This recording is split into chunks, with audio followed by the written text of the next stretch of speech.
Ma'asyiral muslimin yang dimuliakan Allah Subhanahu wa taala. Dari mana kita bermula dari kisah Bani Israel ini? Al-Quran menyebut kalimat Bani Israel ini sebanyak 43 kali.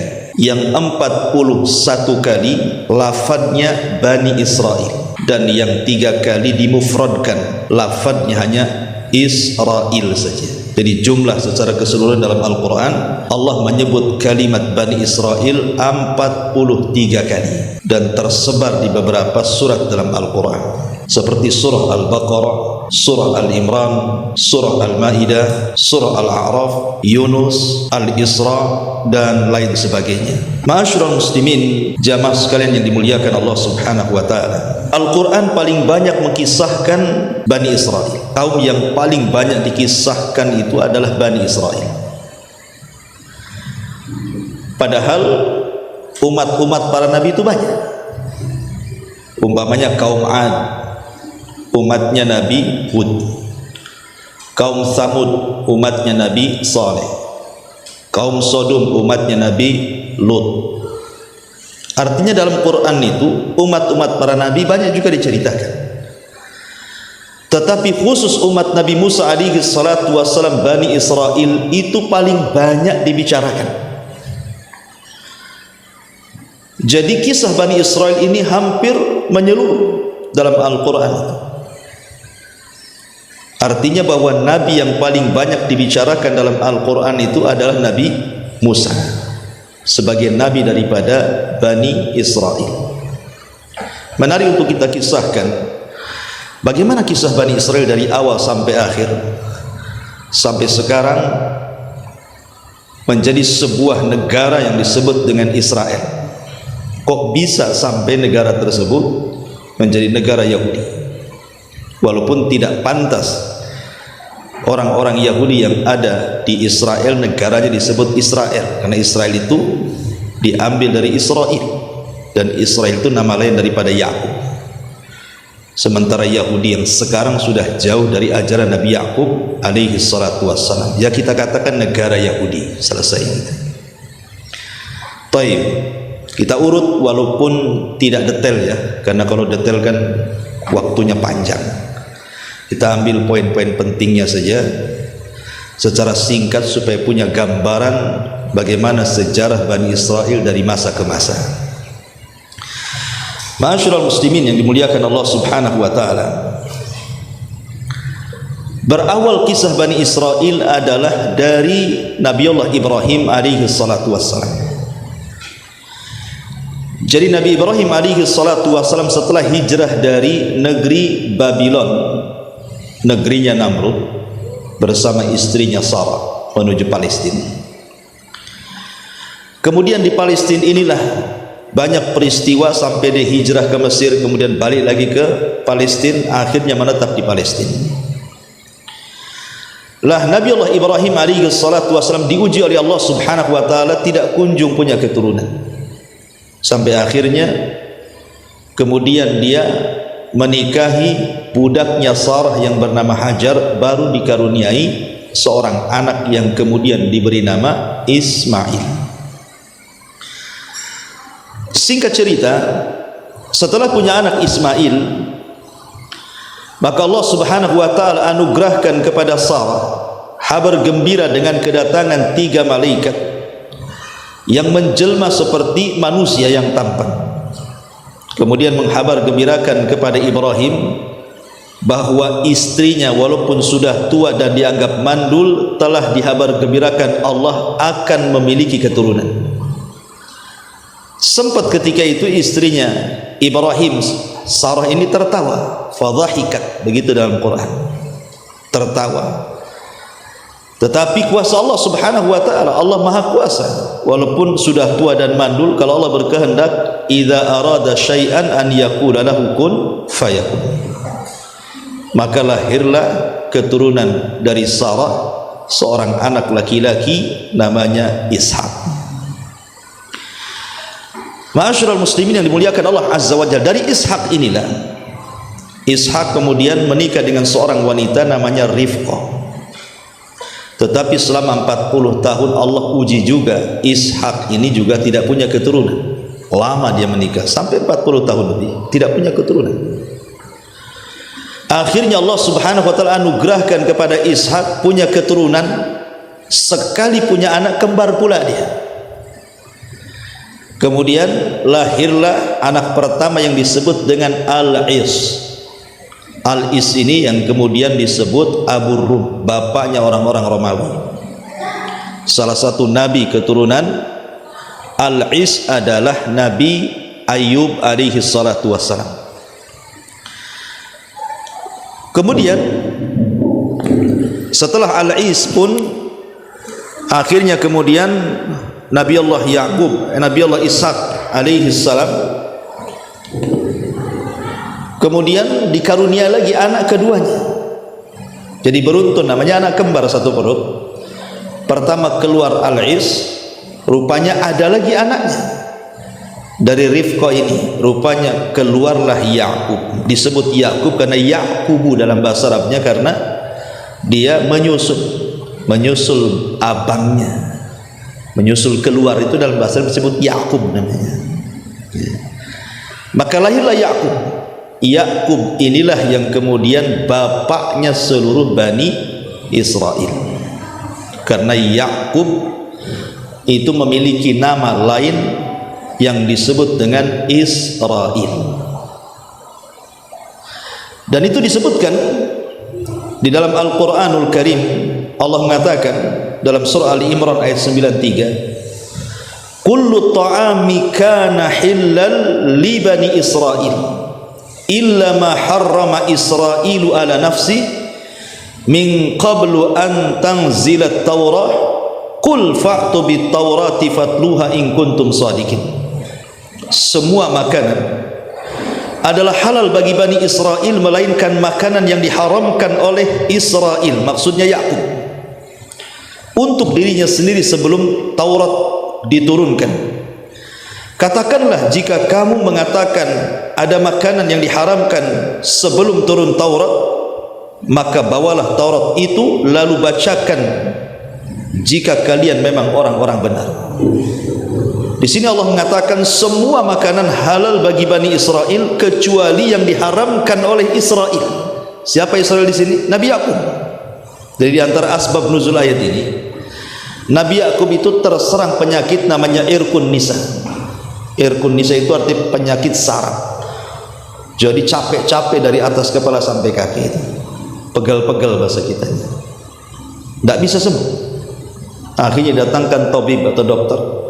Kemudian kata dokter disarankan untuk tidak makan daging unta.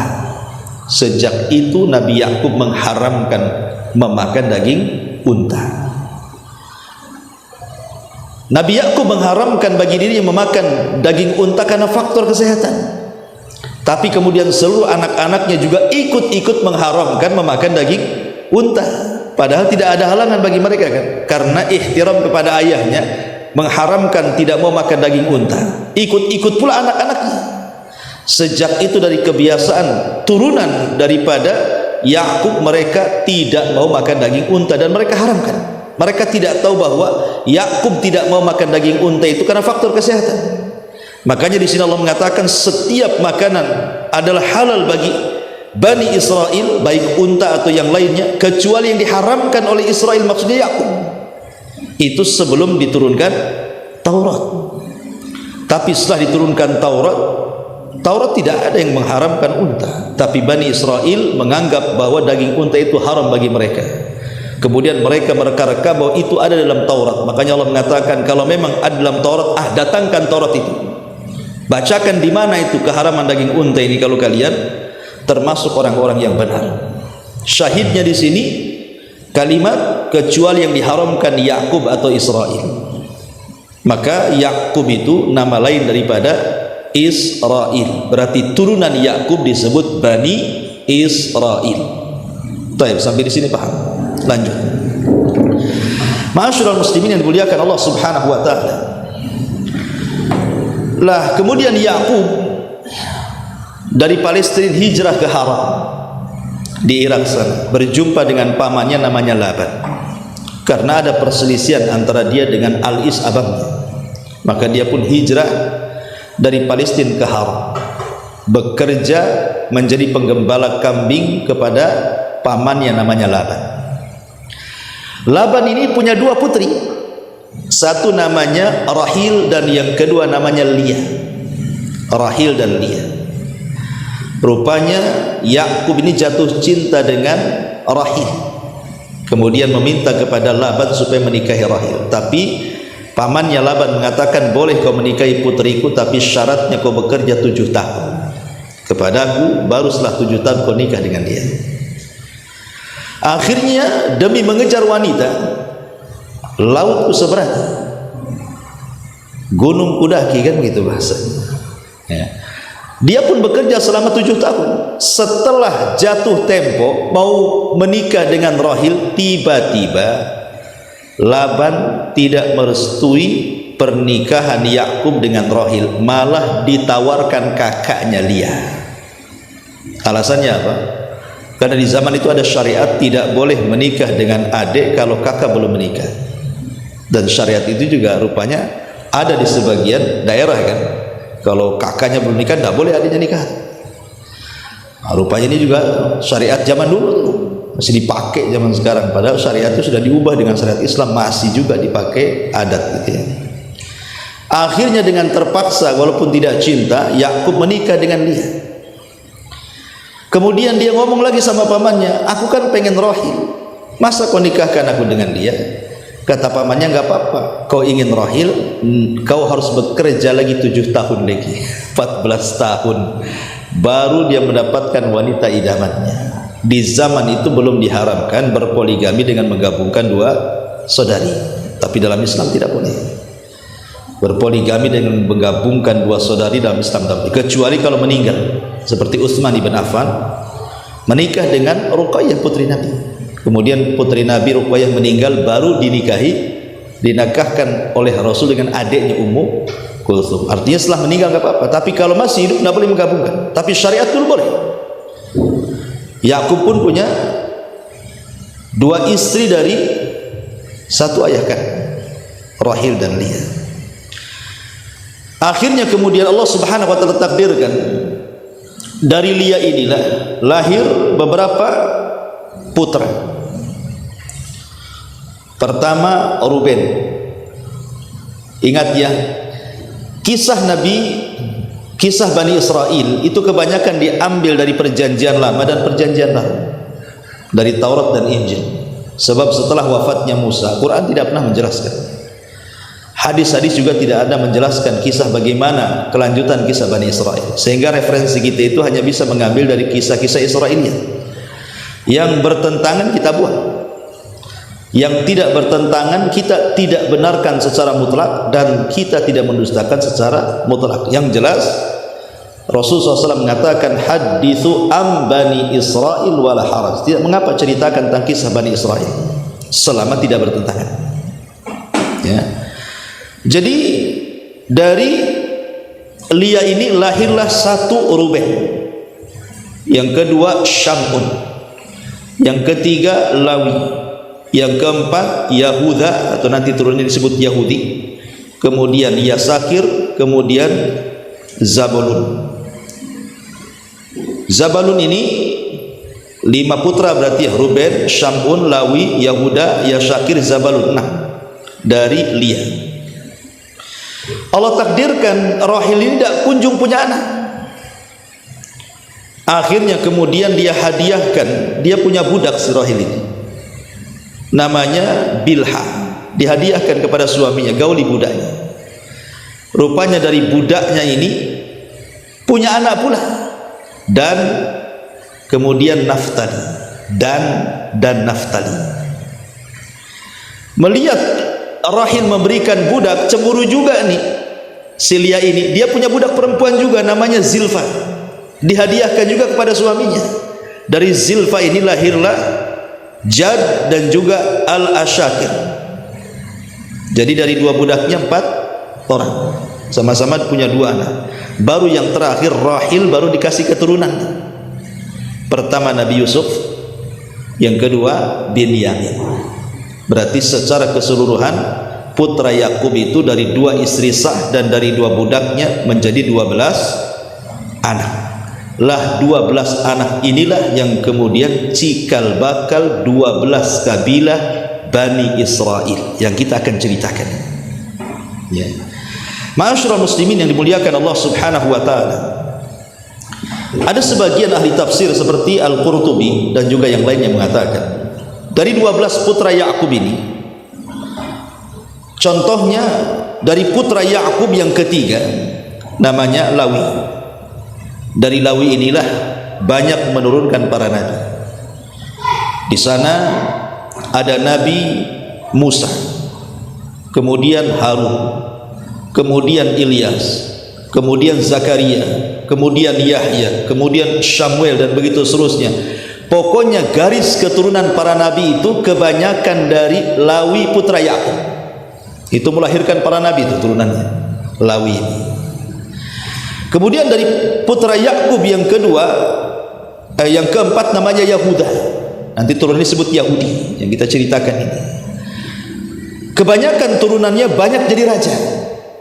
Tapi ada juga yang menggabungkan antara raja dan juga nabi, seperti Nabi Daud.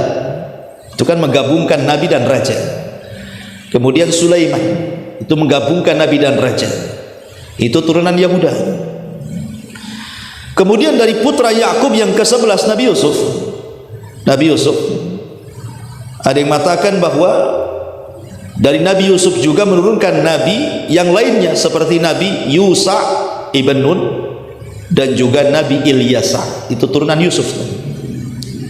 Kemudian dari putra Yakub yang ke-12 Binyamin menurunkan Nabi Yunus alaihi salatu wassalam, nanti anak cucunya Nabi Yunus alaihi salatu wassalam. Artinya bahwa para nabi berasal dari 12 putra Yakub, tetapi umumnya para nabi itu berasal dari keturunan Lawi dan para raja keturunan Yahuda. Itu umumnya seperti itu. Adapun Nabi Isa alaihi salatu wassalam, ada yang mengatakan itu kan nabi terakhir Bani Israel.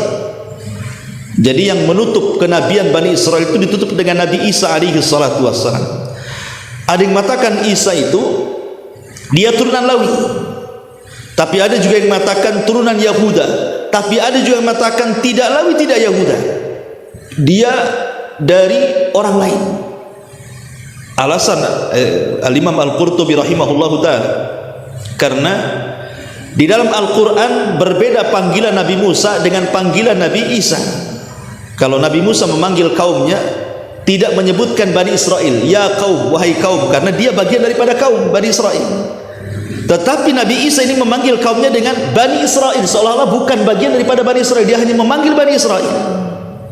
Sekarang mengatakan Isa ini terpisah, bukan dari turunan putra-putra Yakub. Wallahu a'lam. Ya, tapi yang jelas bahwa dia adalah yang masyhur dalam sejarah itu, Nabi Isa itu adalah penutup nabi-nabi Bani Israel. Itu yang jelas seperti itu. Baik, setelah kita tahu bahwa Nabi Yakub ini punya 12 anak yang sudah saya sebutkan namanya, maka dari keturunan 12 anak itulah yang kemudian Allah Subhanahu wa taala katakan wa qata'nahum 12 asbatan umama. Dalam surah Al-A'raf ayat 190 Allah katakan, dan kami bagi mereka ke dalam 12 suku yang masing-masing berjumlah besar. Jadi 12 suku ini semua nanti jadi kabilah besar-besar itu semuanya, yang disebut dengan Bani Israel. Ma'asyiral muslimin yang dimuliakan Allah Subhanahu wa taala. Kemudian juga saya ingin terangkan, istilah Quran itu biasanya menyebut 3 kata. Pertama ahli kitab, seperti Allah mengatakan kul ya ahlal kitab, katakan wahai ahli kitab. Kemudian yang kedua bahasa kalimat Bani Israel, seperti yang ayat kita bahas ini, ya Bani Israel. Kemudian juga terkadang disebutkan kalimat Yahudi. Ya, Allah Subhanahu wa taala memanggil mereka dengan sebutan Yahudi. Apa bedanya nih 3 kata ini? Ahli kitab, Bani Israel, Yahudi. Kalau disebut ahli kitab berarti hendak menjelaskan 2 agama. Pertama Yahudi dan yang kedua Nasrani. Kalau disebut ahli kitab berarti tertuju kepada 2 agama, Yahudi dan Nasrani. Tapi kalau disebut Bani Israel, konteks Al-Quran itu Allah hendak mengingatkan akan nikmat yang Allah sudah anugerahkan kepada Bani Israel. Selalunya kalau Allah panggil dengan sebutan Bani Israel, Allah ingin mengingatkan nikmat-nikmat Allah bagi mereka. Tapi kalau Al-Quran menyebut dengan kalimat Yahudi, umumnya adalah kalimat celaan. Kalau Allah menyebut kata Yahudi dikeluarkan dari Bani Israel, Allah hendak mencela kaum yang namanya Yahudi itu.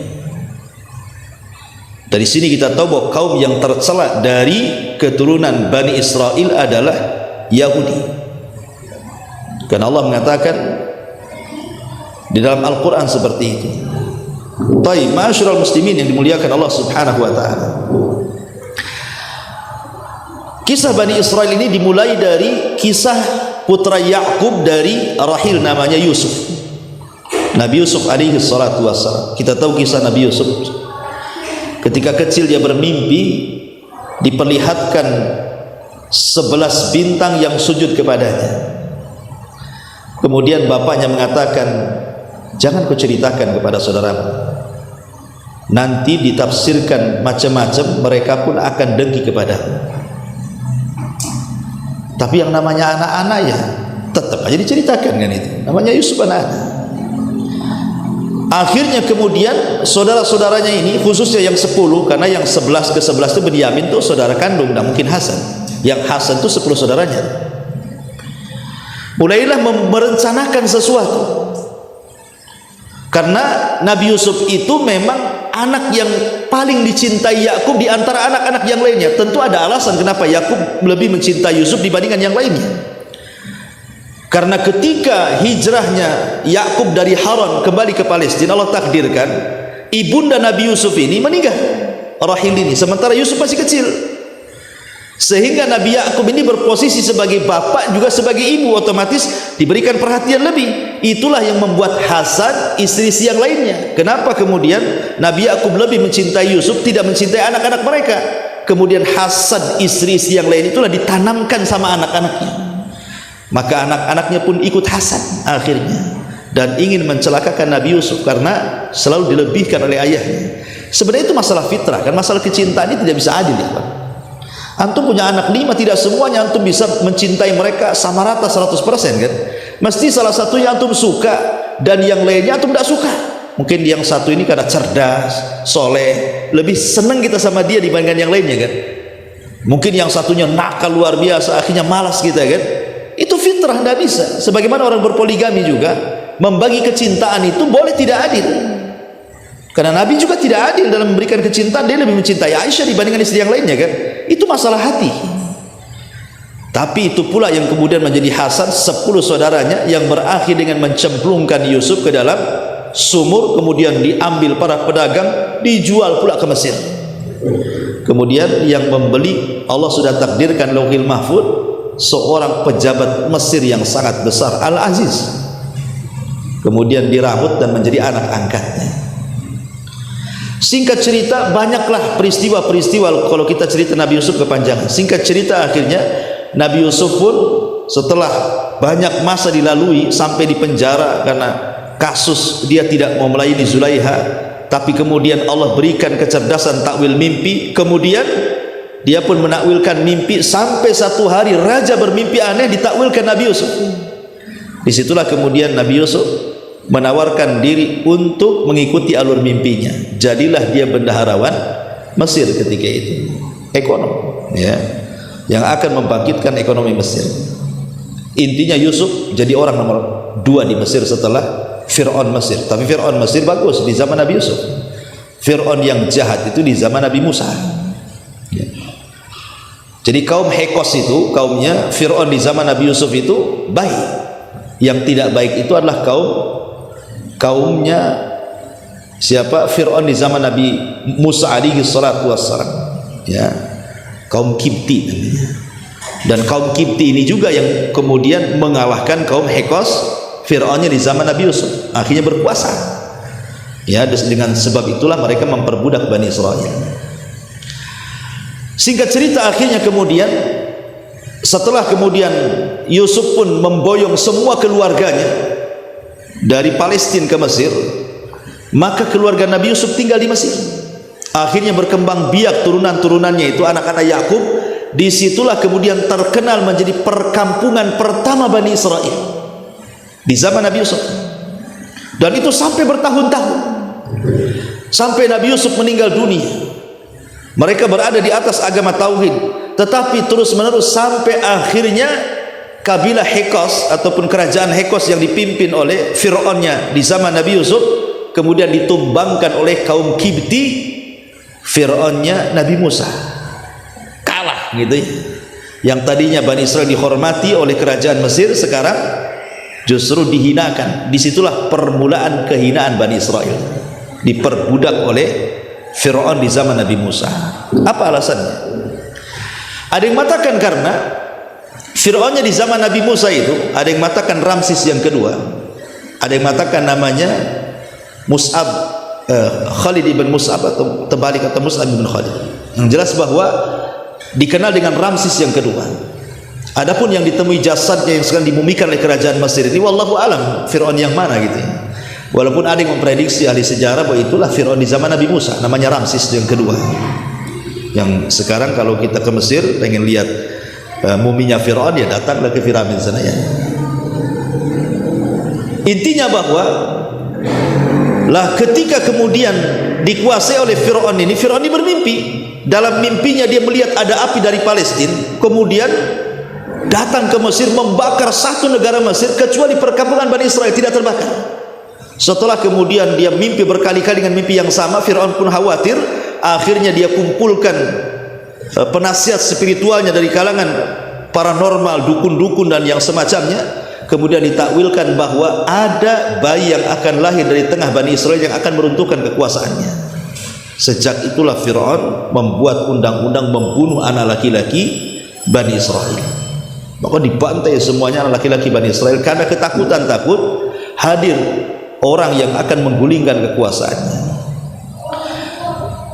Lah ketika kemudian terjadi pembunuhan anak laki-laki sementara Bani Israel posisi di Mesir itu, bagaimanapun orang-orang Fir'aun ini berhajat kepada Bani Israel karena mereka diberikan kecerdasan.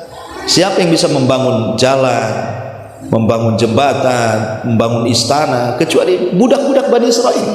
Kalau dibantai anak laki-lakinya kemudian yang tuanya mati, siapa yang akan menjadi pembantu mereka, melayani mereka? Akhirnya kemudian keputusan pun diganti, yang tadinya membantai seterusnya setiap hari dirubah undang-undangnya, 1 tahun pembantaian, 1 tahun pembiaran. Lah di tahun pembiaran itu lahirlah Nabi Harun. Selamat dia, tidak dibunuh. Selang setahun setelahnya ibunya hamil lagi, ya, lahirlah Nabi Musa di tahun pembunuhan. Makanya kemudian Allah Subhanahu wa taala sudah membuat siasat gitu ya. Karena semua atas takdir Allah Subhanahu wa taala, ketika lahir Nabi Musa oleh ibunya disembunyikan. Tapi karena takut, akhirnya dia pun diletakkan di sebuah tabut kotak. Kemudian kotak itu ditali dan dihanyutkan. Setiap mau makan atau menyusui ditariklah kotak itu. Kemudian Musanya diletakkan di situ. Sampai pada suatu hari karena ketakutan dia mendengar ada prajurit, dia lupa ngikat talinya. Lepas pula itu kotak itu. Akhirnya kotak itu hanyut di sungai Nil, rupanya terdampar di dekat istana Fir'aun.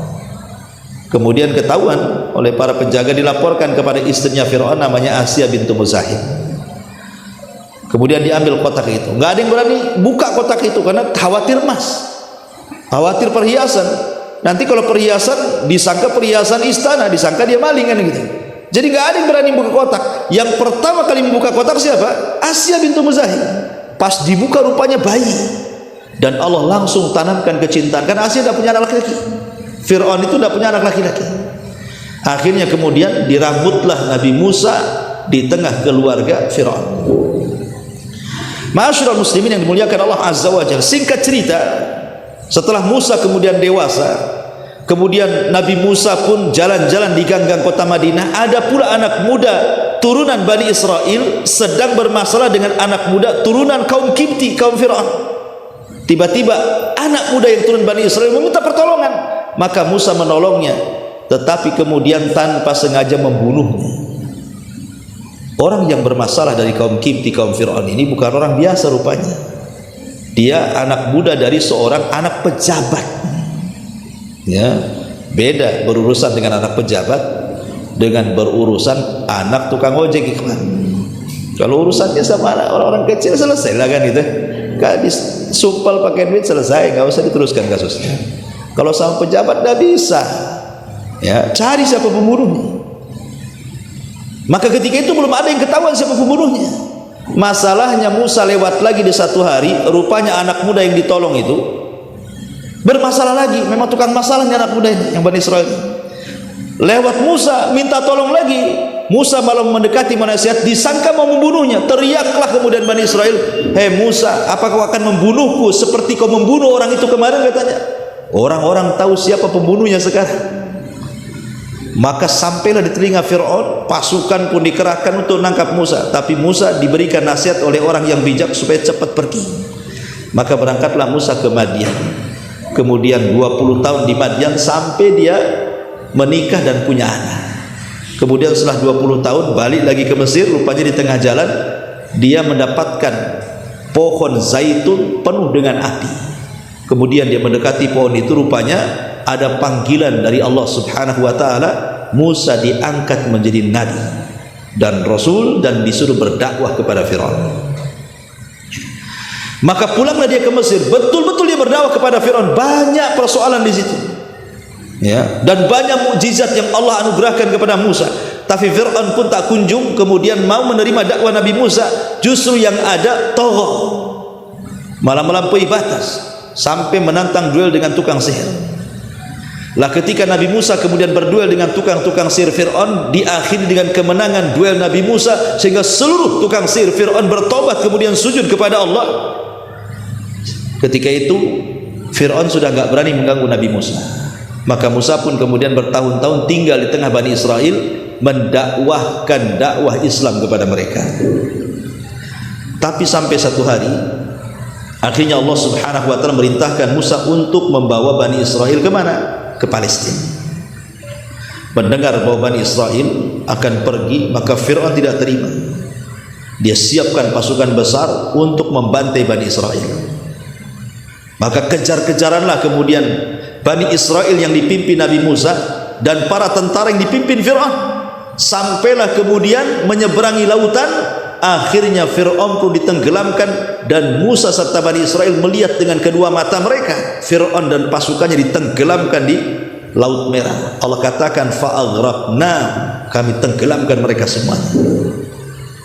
Dari sini Bani Israel sudah diseberangkan jauh dari Mesir.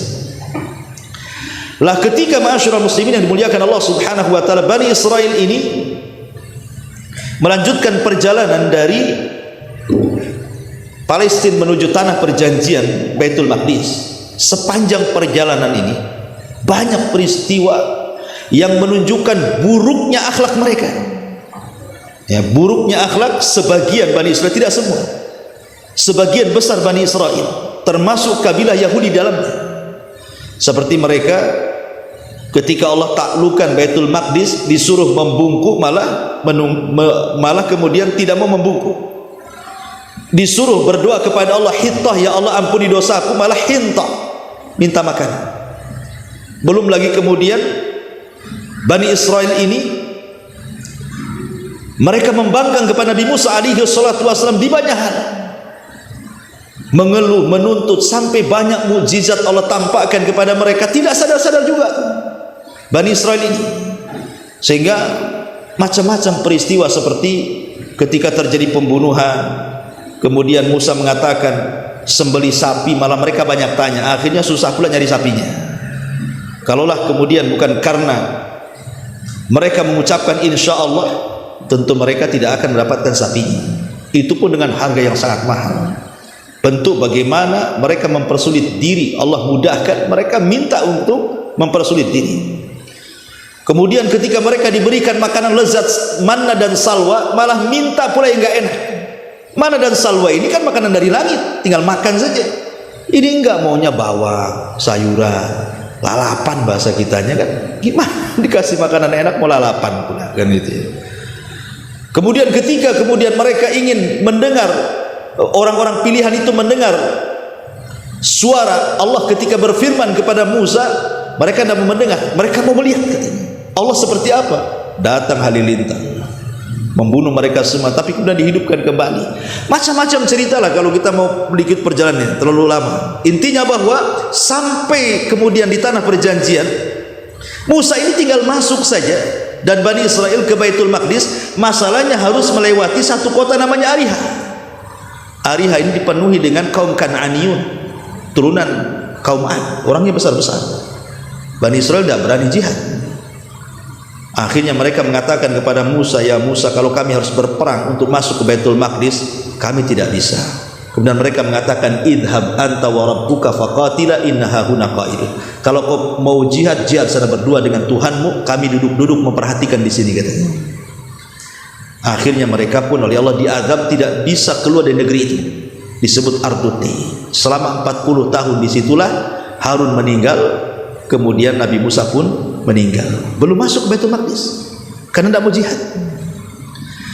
Lah setelah Nabi Musa meninggal dan juga Harun sebelumnya meninggal, akhirnya kemudian estafet kepemimpinan di bawah naungan Yusha ibn Nun, anak muda yang kemana-mana di bawah Nabi Musa, sampai ketika berjumpa dengan Khidir pun dibawa tuh Yusha ibn Nun. Rupanya dia pula yang meneruskan perjuangan. Ketika para pengecut di zaman Nabi Musa sudah mati, kemudian datang generasi kedua para pemberani, maka Yusha ibn Nun inilah yang berhasil memasukkan Bani Israel kemana? Ke Baitul Maqdis. Yang Nabi Musa tidak bisa, Yusha ibn Nun bisa. Itulah Nabi yang Allah berikan mukjizat mampu menghentikan matahari saat perang. Jadi ketika mereka masuk di waktu asar, terjadi perang. Kemudian hampir menang, matahari mau tenggelam, sementara besoknya hari Sabtu. Orang Yahudi itu punya keyakinan tentang hari Sabtu, itu hari sakral, gak boleh perang. Kalau sampai berhenti peperangannya gagal lagi, maka Yusha mengatakan kepada matahari, engkau makhluk yang diperintah, aku juga nabi yang diperintahkan, maka aku berdoa kepada Allah agar engkau berhenti. Akhirnya matahari pun berhenti, tidak tenggelam sampai peperangan menang baru ditenggelamkan. Satu-satunya nabi yang bisa menghentikan matahari karena izin Allah adalah Yusha ibn Nun. Itulah akhirnya Yusha ibn Nun berhasil memasukkan Bani Israel ke Baitul Maqdis. Disinilah pengasas kerajaan Bani Israel pertama. Ya, karena gini, waktu video muliakan Allah Subhanahu Wa Taala. Bani Israel ini, kalau saya boleh singkat, itu menjadi 3 fase. 4 fase. Nanti kita akan cerita ini. Bani Israel ini sepanjang perjalanan dari kisah Yusha ibn Nun memasukkan Bani Israel ke Palestina ini, nanti akan melewati 4 fase. Apa saja itu? Pertama, Ahdul Qudah, era kehakiman. Yang kedua, Ahdul Mulukul Awal, era kerajaan yang pertama. Kemudian yang ketiga, Ahdul Muluki Tsani, era kerajaan yang kedua. Baru yang terakhir, Fatratu ma ba'da tadmiril Quds, ada era setelah penghancuran Baitul Maqdis, era penjajahan. Nanti Bani Israel akan dijajah oleh banyak umat. Ya, inilah 4 poin tentang kisah Bani Israel dari masuknya Bani Israel ke Palestina oleh Yusha ibn Nun. Maka berlakulah 4 fase ini. Ma'asyiral muslimin yang dimuliakan Allah Azza wa Jalla. Pertama, era kehakiman. Era kehakiman ini di mana Bani Israel dipimpin para nabi. Jadi yang memimpin Bani Israel itu para nabi. Dan yang pertama adalah Yusha ibn Nun yang memimpin mereka. Makanya di dalam Injil, dalam perjanjian lama itu, di situ ditulis tentang kitab hakim-hakim namanya.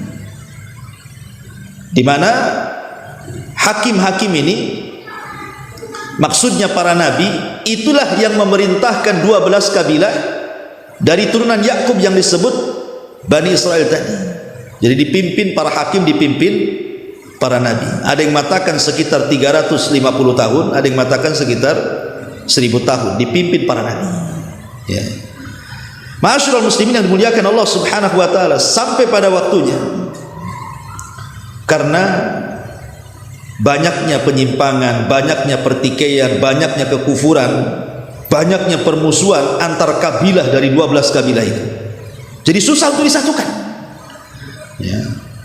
Belum lagi kemudian mereka berani kepada para nabi. Makanya Bani Israel itu dikenal sebagai pembunuh para nabi. Pokoknya datang nabi saja tidak cocok dengan hawa nafsunya, dibunuh tuh. Itu diantara perangainya orang-orang Yahudi Bani Israel itu. Pokoknya tidak cocok saja nabi, bunuh. Sampai satu hari itu ada 70 nabi dibantai mereka. Sehingga sulit untuk disatukan. Sangat sulit untuk disatukan. Dari situlah kemudian mereka pun meminta supaya nabi yang terakhir yang memimpin mereka namanya Samuel meminta kepada mereka, kami tidak mau dipimpin para nabi, tapi kami mau dipimpin seorang raja. Karena ketika itu banyak pertikaian, permusuhan sehingga melemahkan Bani Israel dan mereka diserang oleh kaum dari luar, oleh tentara Jalut. Ya. Karena mereka kemudian dijajah oleh orang luar sehingga mereka bercerai-berai. Akhirnya mereka minta kepada Nabi Samuel untuk diangkat seorang raja yang kuat bisa mengalahkan Jalut. Samuel pun kemudian memberikan solusi kepada mereka bahwa ada anak muda tapi miskin namanya Tolut.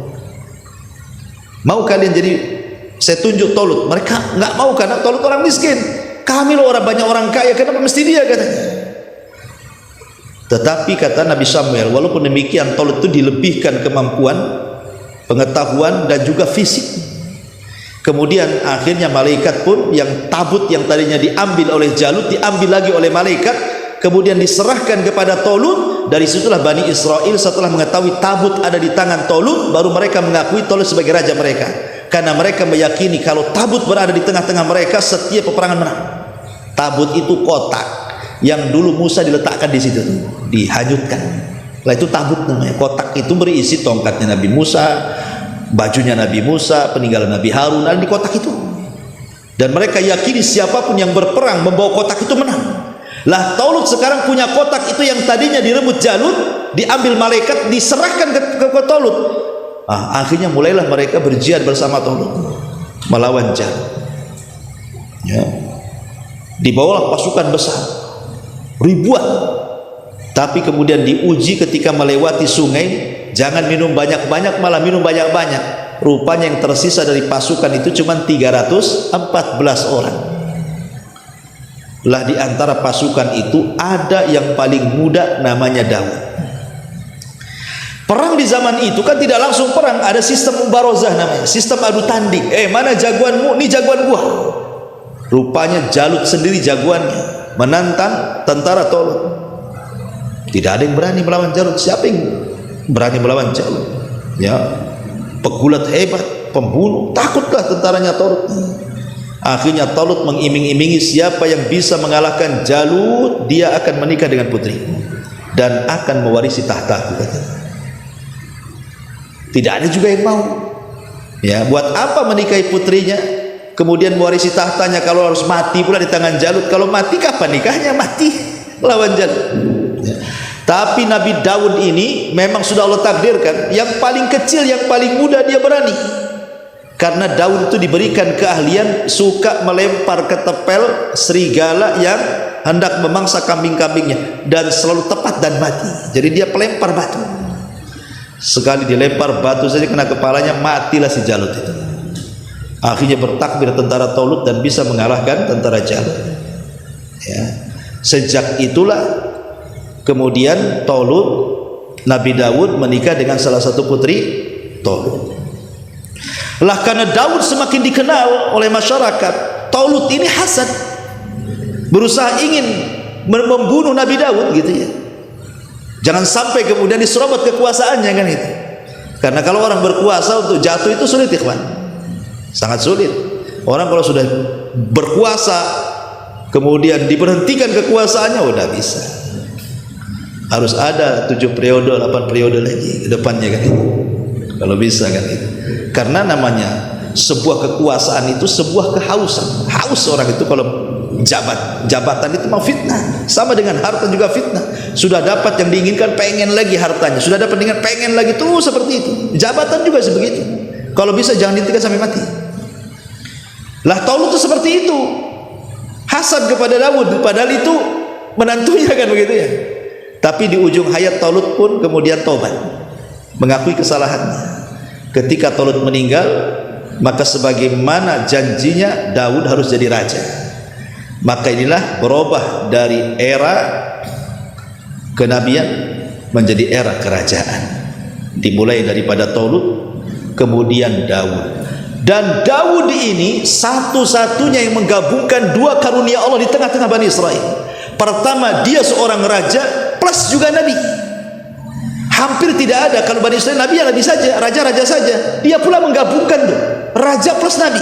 Makanya kekuasaan Nabi Daud kuat sekali. Bani Israel suka dengan Nabi Daud. Tidak ada yang mencela Nabi Daud. Biasanya kalau datang Nabi bunuh, datang Nabi bunuh. Enggak. Satu Bani Israel cinta dengan Nabi Daud. Barulah Bani Israel itu jadi kuat di tangan Daud alaihi salatu wassalam. Tapi sayang Daud pun harus meninggal. Kemudian tahta turun kepada Nabi Sulaiman. Lebih kuat lagi Bani Israel. Karena Nabi Sulaiman Allah berikan mukjizat yang tidak diberikan kepada para nabi yang lain. Lebih hebat lagi Bani Israel. Masalahnya ketika kemudian Nabi Sulaiman meninggal dunia, maka inilah yang terjadi. Mulailah melemahnya Bani Israel. Maka masuk era yang ketiga, era kerajaan kedua. Karena ketika itu Nabi Sulaiman ini kan mewarisi tahtanya kepada anaknya namanya Ruhbuam ibn Sulaiman. Ruhbuam ibn Sulaiman ini yang mewarisi tahta ayahnya Nabi Sulaiman. Masalahnya dia tidak sekuat bapaknya. Tidak sekuat bapaknya, tidak disukai oleh beberapa kabilah Bani Israel. Akhirnya pecahlah Bani Israel menjadi dua kerajaan. Ya. Lah putra Sulaiman, Ruhbuam ibn Sulaiman ini hanya didukung dua kabilah. Ada yang mengatakan yang mendukung dua kabilah. Pertama kabilah Yahuda, itulah yang mendukung, dan yang kedua kabilah Binyamin. Jadi hanya dua saja, kabilah Binyamin dan kabilah Yahuda yang mendukung putra Sulaiman ini, Ruhbuam ibn Sulaiman ini. Sementara 10 kabilah ini tidak mendukung, buat kerajaan sendiri yang dipimpin oleh Yurbuam ibn Nubat. Yurbuam ibn Nubat itulah raja yang kedua.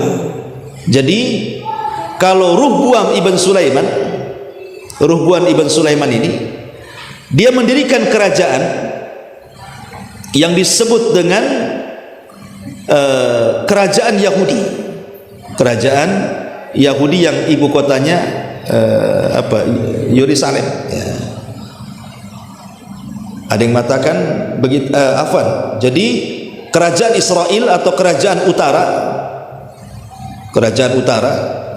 itu dipimpin oleh Yurbuam bintu Nubat dari 10 suku atau 10 kabilah dengan Samaria sebagai ibu kotanya. Tetapi kerajaan Yahuda atau kerajaan selatan, ibu kotanya Yerusalem, itulah yang dipimpin oleh putra Sulaiman, Ruhbuam ibn Sulaiman. Berarti di sini ada utara, ada selatan. Ada kerajaan utara, ada kerajaan selatan. Lah, yang kerajaan selatan inilah yang dipimpin oleh putranya Sulaiman. Cuman dua kabilah Yahuda dan Binyamin itu. Yang 10 kabilah itu dari utara tuh. Lah karena sudah pecah Bani Israel menjadi dua kerajaan, masuklah pada era penjajahan. Karena melemah masalahnya, mereka sangat lemah sekali. Ya saya simpulkan nih, baru kita jelaskan. Ya. Jadi era penjajahan ini pertama masuk orang-orang Asyuriyin. Asyuriyin ini orang-orang Babylon. Itulah yang pertama kali menjajah Bani Israel.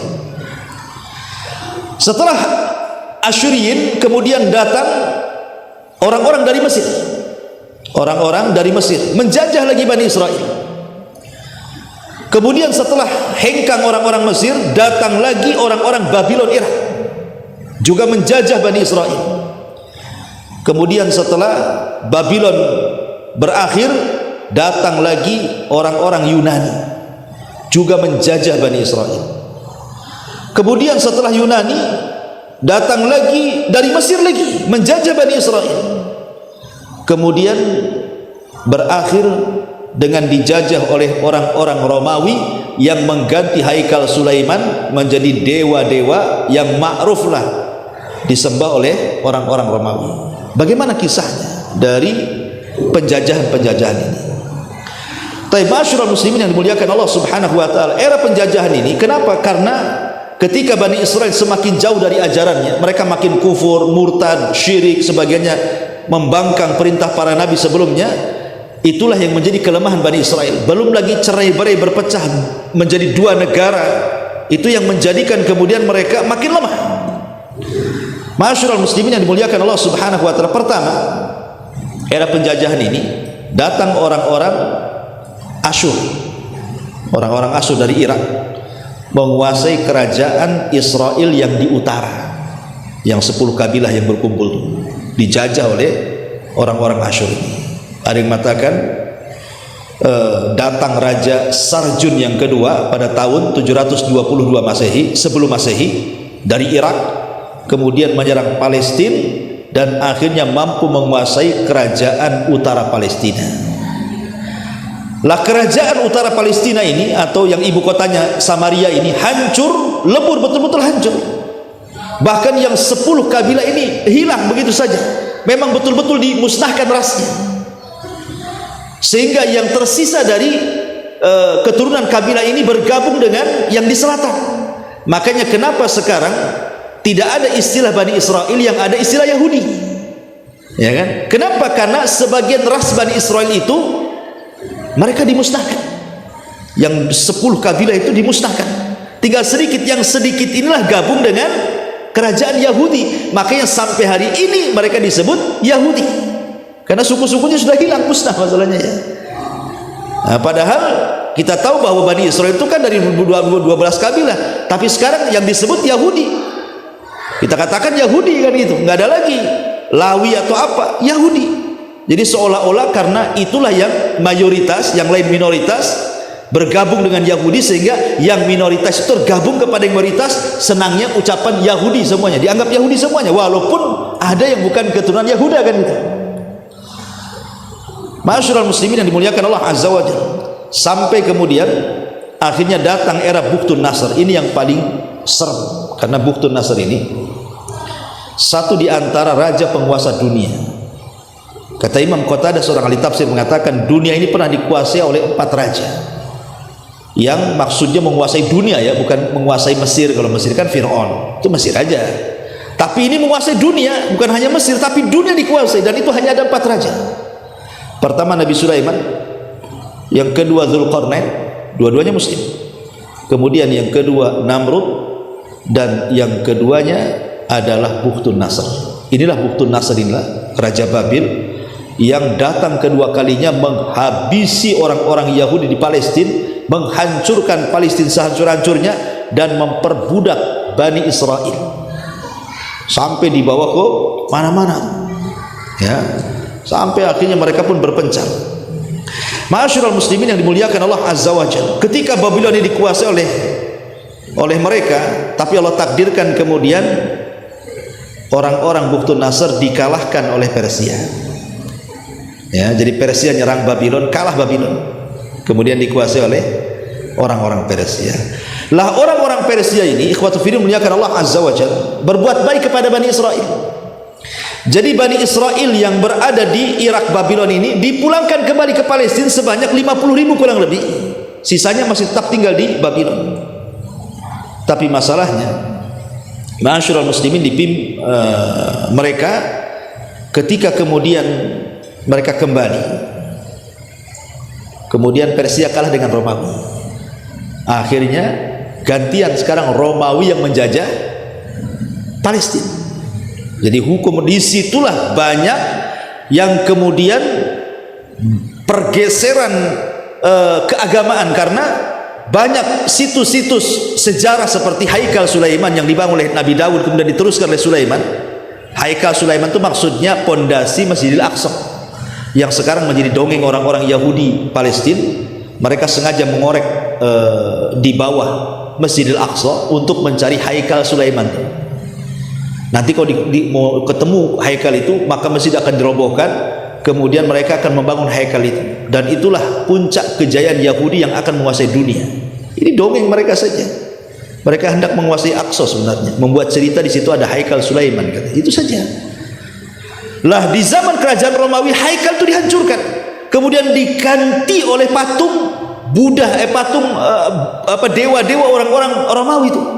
Habis situs-situsnya tuh. Memang betul-betul Romawi merubah semua yang ada di situ.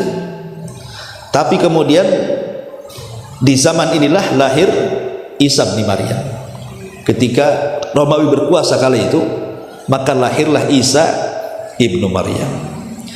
Lah Isa ini tidak disukai oleh orang-orang Bani Israel. Kenapa? Karena mereka mengharap kalau bisa Isa itu sekuat Raja Tolut yang bisa mengalahkan Jalut kan itu. Kalau bisa sekuat Tolut yang bisa mengalahkan orang Romawi, Isa pula tidak punya kekuasaan, tidak punya power seperti Tolut. Karena memang Isa tidak ditugaskan itu hanya berdakwah saja. Makanya banyak kemudian orang-orang Bani Israel mereka tidak ikut Isa. Kebanyakan mereka cenderung membenci Isa, terutama orang-orang Yahudi. Sementara yang banyak masuk ke dalam agama Nasrani itu justru orang Romawi. Makanya lihat orang Nasrani berkembang di Eropa kan. Ya, justru orang-orang Eropa yang banyak ikut Nasrani karena Bani Israel sendiri mereka benci kepada Isa. Sampai bekerja sama untuk membunuh dengan kerajaan Romawi. Kalau bukan karena Allah angkat ke langit, Isa sudah mati itu. Karena ini konspirasi orang-orang Yahudi dengan kerajaan Romawi supaya Isa itu dibunuh. Tapi Allah Subhanahu wa taala angkat ke langit. Ya. Lah saat peperangan antara Romawi dan Persia inilah, kemudian Bani Israel diperbudak lagi oleh Romawi. Sebagian mereka itu kan kemudian kemana-mana. Lah ada yang kemudian mereka hijrah atau mencari suaka sampailah ke kota Madinah. Di situ ada kabilah Bani Quraidah, ada kabilah Bani Nadir, ada kabilah Bani Qunaiqa kan itu, dan ada yang tinggal di Khaybar, macam-macam. Nah, itulah sejarahnya kenapa Yahudi bisa ada di Madinah di zaman Nabi.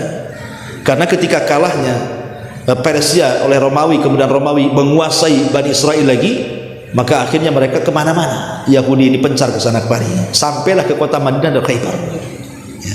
Singkat cerita, masyarul muslimin yang dimuliakan Allah Subhanahu wa taala, ketika era Isa sudah nggak ada lagi, ya, maka di tahun 135 Masehi setelah lahirnya Isa bin Maryam, orang-orang Yahudi melakukan pergolakan lain di zaman pemerintah Romawi. Pada masa Raja Romawi kala itu, jadi mereka berusaha untuk, ya bahasa kita yang menggulingkan, tapi gagal. Berkali-kali mereka hendak memberontak kepada kerajaan Romawi, gagal terus.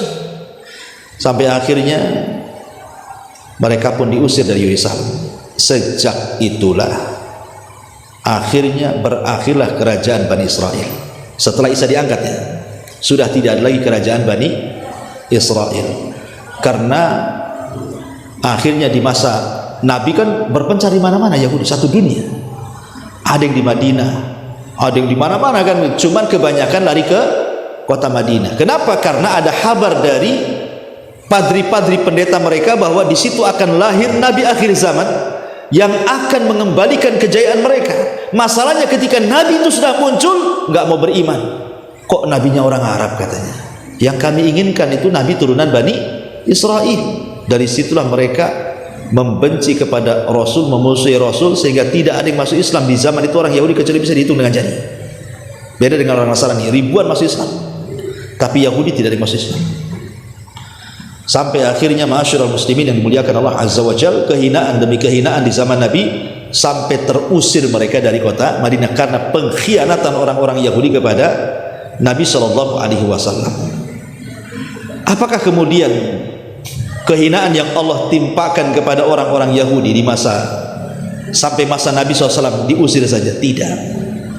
Bahkan setelah Nabi SAW meninggal, dan Yahudi juga di mana-mana. Ikhwatu fillah muliakan Allah Subhanahu wa taala. Kita tahu bahwa di zaman modern Yahudi juga tidak luput dari siksaan negara-negara. Contoh umpamanya di Eropa. Di Eropa yang ketika itu Eropa di bawah kekuasaan Nasrani Inggris, ya. Jadi pada tahun 1298 Masehi, Raja Edward yang pertama, Raja Inggris itu yang beragama Nasrani, itu mengusir seluruh orang-orang Yahudi dari Inggris. Kalau tidak dibantai, akhirnya mereka pergi, ya. Kemudian di Perancis, ya, pada tahun 1582 Masehi, Raja Louis yang ke-9 juga sama menyiksa dan mengusir mereka semuanya dari Perancis. Tidak boleh ada orang Yahudi di Perancis. Kemudian juga dijelaskan, bukan hanya itu saja, para pendeta Katolik pada tahun 1540 Masehi, di mana di Italia membunuh orang-orang Yahudi dan mengusir mereka jangan sampai tinggal di Italia. Kemudian juga pada tahun 1842 Masehi dan juga 1902 Masehi, ini terjadi di Rusia, ya, ketika hakim kekaisaran Nasrani itu juga ribuan Yahudi dibunuh di Rusia. Kemudian di Jerman di masa Adolf Hitler, ya, bahkan jelas hampir tidak boleh di Eropa itu ada orang yang Yahudi hidup, dibantai oleh Hitler. Kemudian juga di Amsterdam juga sama, dibawa ke Jerman kemudian dibantai. Orang-orang Yahudi di Amsterdam itu dibawa ke Jerman kemudian dibantai. Kemudian begitulah, dan nanti di akhir zaman kita pun akan membantai mereka di akhir zaman. Kenapa? Karena ada hadis Nabi SAW, la taqumus sa'ah hatta yuqatilal muslimun al yahuda. Tidak akan tegak hari kiamat sehingga kaum muslimin kelak akan memerangi orang-orang Yahudi. Fayaqtuluhum al muslimuna hatta yakhtabil yahud min wara'il hajari wasyajar. Maka kaum muslimin akan memburu orang-orang Yahudi sehingga orang Yahudi bersembunyi di balik pohon dan batu. Kemudian batu dan pohon akan berbicara dan mengatakan, ya muslim ya Abdullah. Nih orang Yahudi di balik batu, di balik pohon, bunuh dia. Sehingga akan jadi bulan-bulanan kaum muslimin kelak di akhir zaman ketika terbunuhnya Dajjal di tangan Isa bin Maryam. Begitulah Allah hinakan orang-orang Yahudi karena kesombongan mereka kepada Allah, kesyirikan mereka, kekufuran mereka, pembangkangan mereka, pembunuhan kepada para nabi dan begitu seterusnya. Makanya Allah hinakan sepanjang zaman orang-orang Yahudi itu. Ya, ma'asyiral muslimin yang dimuliakan Allah Subhanahu wa taala, masalahnya bagaimana mereka bisa berkumpul kembali di Palestina di zaman sekarang? Kok bisa punya negara? Kan itu. Gimana ceritanya? Ma'asyiral muslimin yang dimuliakan Allah Azza wa Jalla, ada yang mengatakan pada tahun 1616 Masehi ada seorang yang bernama Sir Henry Fish dari Inggris, itu menulis buku namanya Nidaul Yahud, panggilan bagi orang-orang Yahudi. Itu berawal dari buku itu.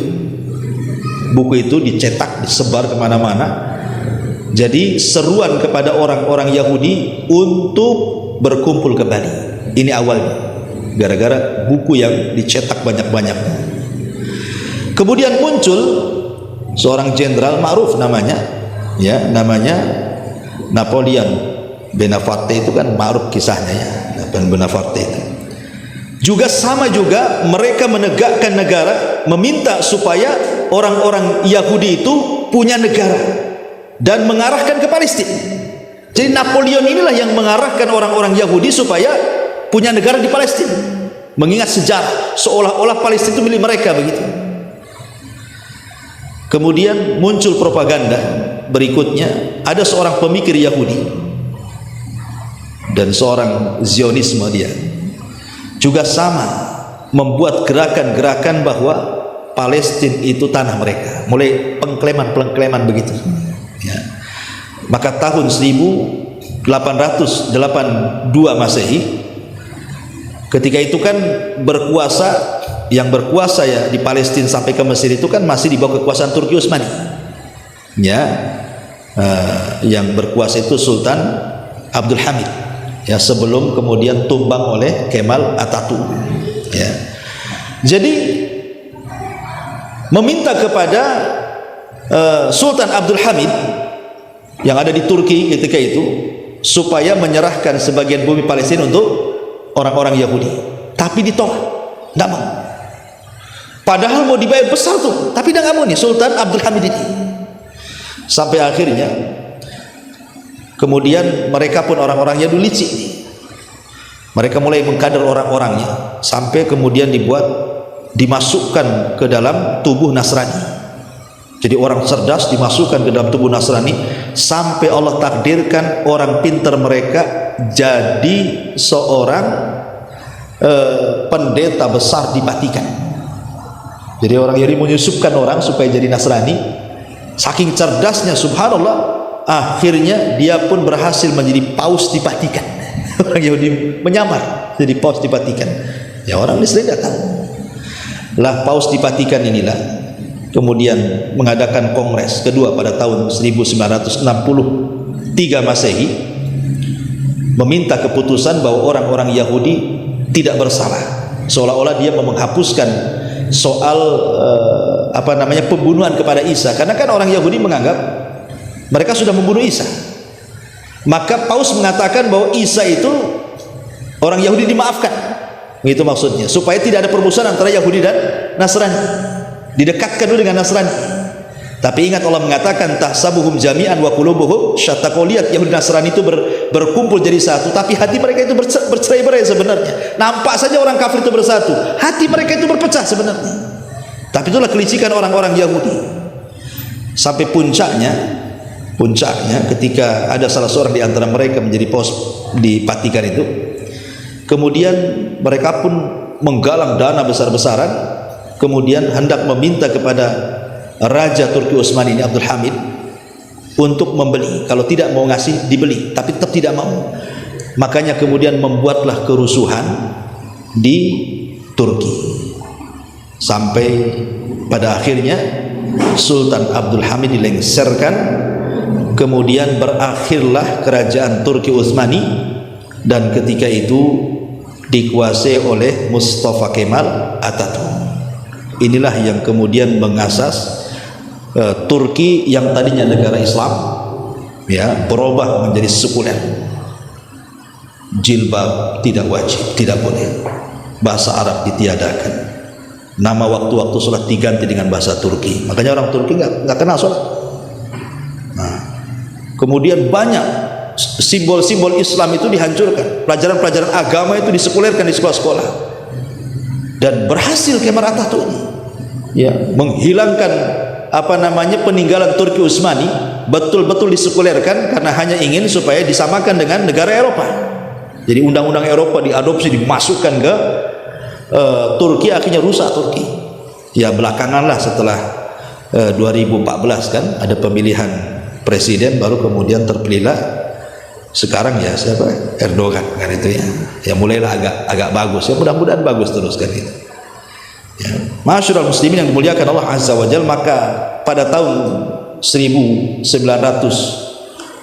Masehi, Menteri Luar Negeri Inggris yang bernama siapa lupa namanya, mengizinkan orang-orang Yahudi ini tinggal di Palestina.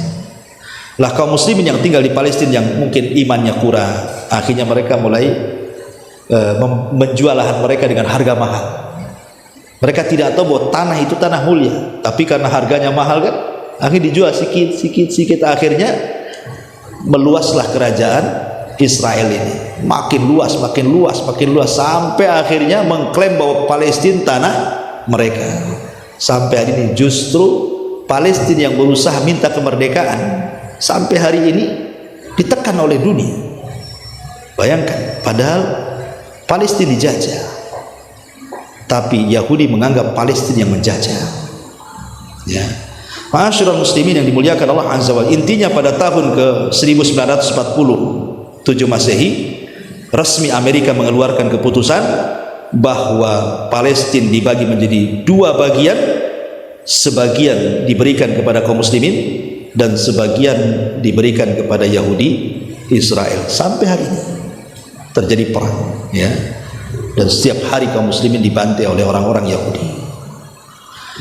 Itulah kejahatan orang-orang Yahudi yang kisah singkat dari perjalanan Bani Israel.